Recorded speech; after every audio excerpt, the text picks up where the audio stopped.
There are so many things that I love every day about getting to work with farmers.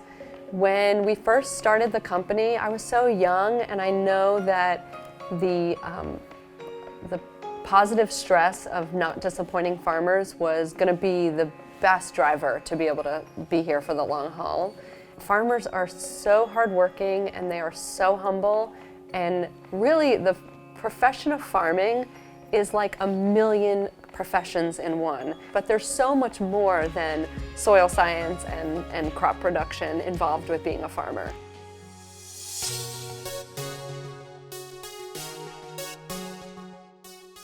We are a wholesale produce distribution company. We are owned in part by some of the farmers that we work with, and we're based in Durham, North Carolina. So ideally, what we do for the farm is help them focus on what they love to do and what they do best, which is take great care of their soil, great care of their crops, great care of their crews, and great care of their equipment. But historically, the middleman entity in this country tends to try to get as much per pound from the farm, and we really wanted to try to change that. So we wanted to have all the great services that a wholesale distributor could provide, but also be an advocate for the farmer.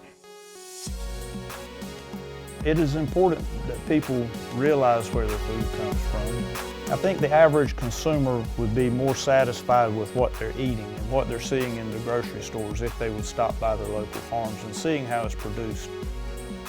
There's nothing like going to work in the morning with, high hopes, pretty weather, going out and putting a seed in the ground, produce a good product and get it in the box, put it on that truck and send it off, and know that you've done a great job to provide your customer with the best product they can have. We really want to be a part of the resiliency, sustainability, and wellness of farmers that we work with. And I think my most fun thing is when I look back and know how many dollars we've sent to farmers over the years. But it's not because of anything special we're doing, it's because of all the hard work and products that they're producing. And so, at the end of the day, being able to say that, we are actually helping farmers to recruit their next generation to come back to the farm because they have hope that farming is a dignified career, it's good security, and there's a future in it. If we can help be a part of a farmer feeling proud of what they do, then that's everything.